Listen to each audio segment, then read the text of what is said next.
Ito po muli si Father Dave sa ating di po ba, Father? That we may become a better person today than yesterday. I hope you are well. I hope you are in good condition. Don't get sick. If you are sick, get well. Ano pa?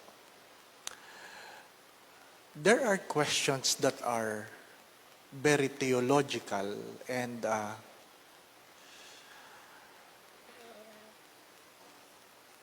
I could answer them theologically, but it might end up more questions than answers. Ano po? I'm trying to find answers on how to answer you in a pastoral way. Anyway, the question of today is, what are basilicas, shrines, and cathedrals? Ano po? Feeling ko, assignment ito ng anak eh. Ano po? Pero hindi bali na, sasagutin ko na lang. Ano po? Sana hindi ito assignment ng anak. Ano po? What are basilicas, cathedrals, and shrines? You know, the churches is a place of worship. It is a place of worship. But there are churches that are shrines, basilicas, and cathedrals. Ano po? Now, not all churches are shrines, not all churches are basilicas, and not all churches are cathedrals. But there are churches that they are 3-in-1. They are a cathedral, they are a basilica, and they are a shrine. Ano po? So ano po ba yung pinagkaiba ng tatlo, Father? Ano po? In simple terms, what are shrines? What are shrines? Churches dedicated to a particular, perhaps, saints to propagate devotions. To promote and propagate devotions. Ano po? So, sa isang diocese, mayroong isang shrine. Ano po? But not all dioceses have basilicas. But all dioceses have cathedrals. There are diocesan shrines and there are national shrines. Ano po? Ano po yung national shrines? The shrines for all the country. In the Philippines, we have a national shrine for.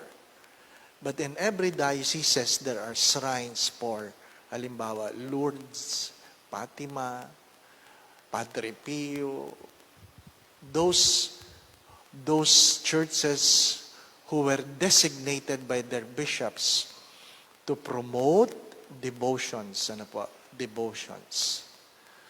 Some of them have relics of the saints name after them, ano po. Pero halimbawa, yung pong sa Malacanang, the shrine of Saint Michael the Archangel, walang relic yun. Diba? Mahirap na nakakuha ka ng relic ni Saint Michael. Ano po? Hindi ako maniniwala sa iyo. Hindi po ba?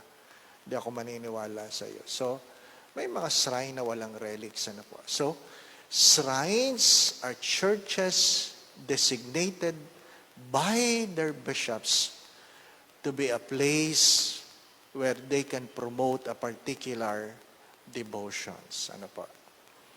What are basilicas? Basilicas are designated by the Vatican, not by the bishop. It is Vatican. It is Rome who designated a particular church in a particular diocese or country to be a basilica.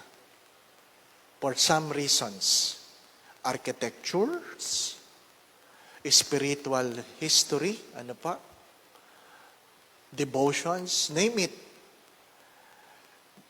Vatican have reasons like the Basilica of Manawag, minor basilica, ano pa, So, mayroon po mga simbahan na ang Roma nagdidictate yan kung yan ay basilika o hindi, ano po.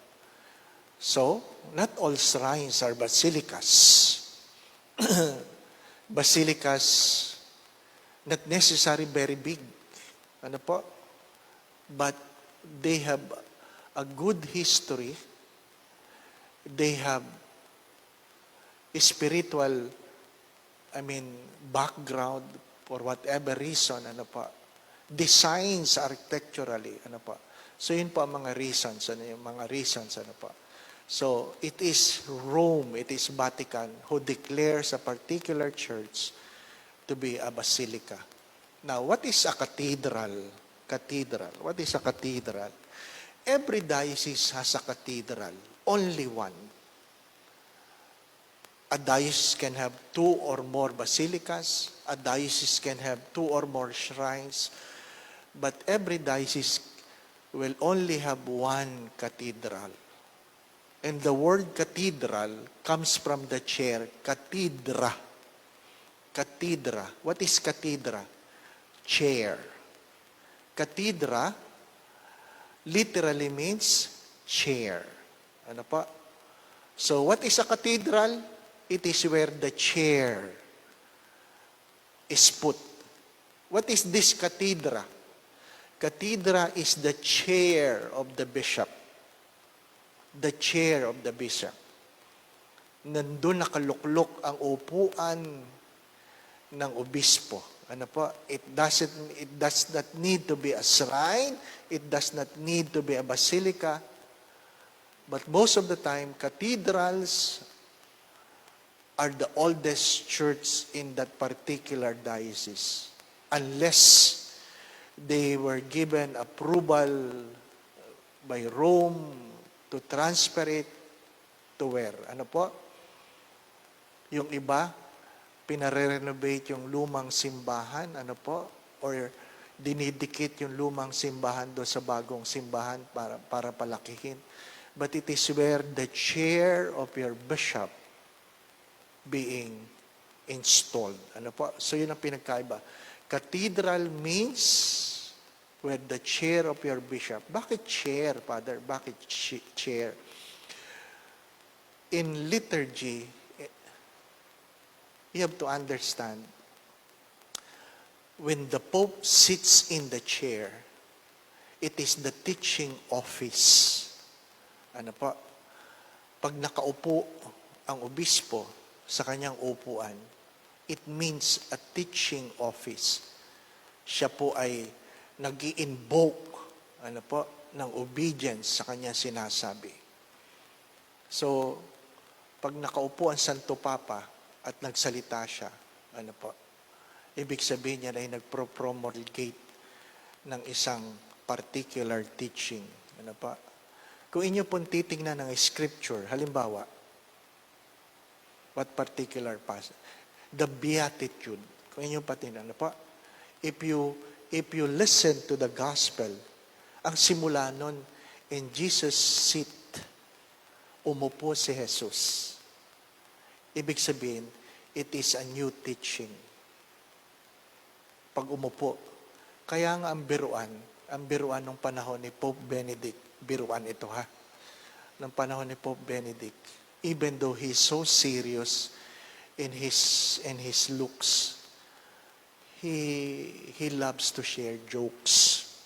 He loves to play the piano. And pag nagpiano yan, tinatanggal daw nun yung kanyang papal ring, pinapatong na ganyan. Tapos tutugtugan po. Pero habang nagpiano, may paborito daw po yung restaurant, doon kumakain. At kasama yung mga ibang tao sa simbahan. Tapos bigla yung magjo-joke na nakaupo. So ang tanong nila, is it a law or not? Sabi, bakit? Nakaupo eh. Nakaupo daw. Hindi.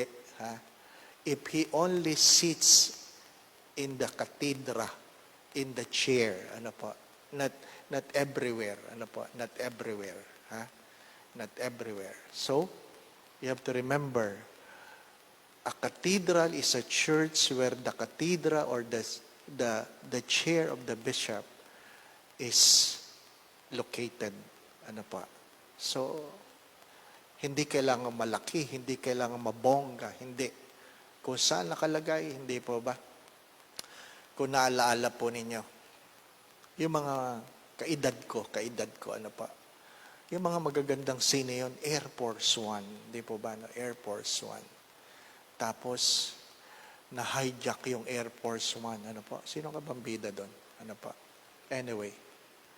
Tapos, lumipat yung president doon sa isang eroplano. Ano pa? Sa isang C-130. Lumipat siya. Yung call sign ng eroplano biglang nagbago kasi nandun yung presidente. Ano pa? Biglang sinabi ng eroplano, we are changing our call signs to Air Force One. It is not the plane that makes the Air Force One. It is the one who sits inside. Ano pa? You remember that. It is not the church, the structure that makes it a cathedral. It is the one who sits in the chair or the cathedral. Ano pa? What is the cathedral? It is where the chair of the bishop is located. What is a basilica? It is a church designated by Vatican for a particular reasons, architecture, history, spiritual background, or what other reasons. And what are shrines? Shrines are designated by the church, by the local ordinary, to be a place of devotion to promote a particular devotion to. Ano po? Yan yung tatlo. But there are churches where in 3 and 1, it is the basilica, it is the shrine also, and it is also the cathedral. Ano po? Meron ba doon sa Pilipinas? Wala akong maalala. Pero sa ibang bansa, meron ano po? Meron po. Pag kayo pumunta sa Roma, puro basilica. Pagka minsan sa sobrang ganda, ang hirap magdasal, ano po? Nahuli nga ako doon Nahuli ako. Ano po? Hindi naman kinulong, napagsabihan lang. Ano po? Sa sobrang ganda ng ceiling, humiga ako sa upuang ganyan. Kasi ang ganda ng ceiling Ceiling pa lang Ano po? Natulala ka. Ano po? You're odd. Nasabihan ako ng security guards. Tapos pagtingin niya, pari. No? Sabi niya, ano ba naman itong paring ito? Pasaway. Ano po? Sabi ko, I'm sorry, I was just awed by the ceiling.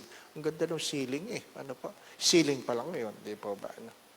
Hindi niyo pa nakikita yung altar. Ano po? Can you imagine? Anyway. So yan po ang ating kasagutan sa tanong ngayon. Ano po?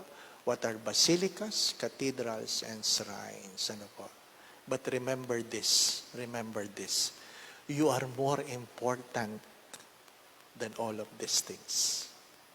Yes. You are more important because you are the dwelling place of the Holy Spirit. Regardless how beautiful are cathedrals, regardless how beautiful are the shrines, regardless how beautiful are the basilicas, they will not go to heaven. You will go to heaven. Keep that in mind. You are more beautiful than what this world can create. Amen. Muli po si Father Dave sa ating Di po ba Father? Ano po? Sana po kayo ay nasa mabuting kalalagayan. Batiin ko daw lahat ng mga taga Nueva Ecija, taga Isabela, taga Cagayan, ano pa, mga local naman, ano po. Ipalo nyo ako, ipalo. Promote. Magpakabait kayo, ano po. God bless.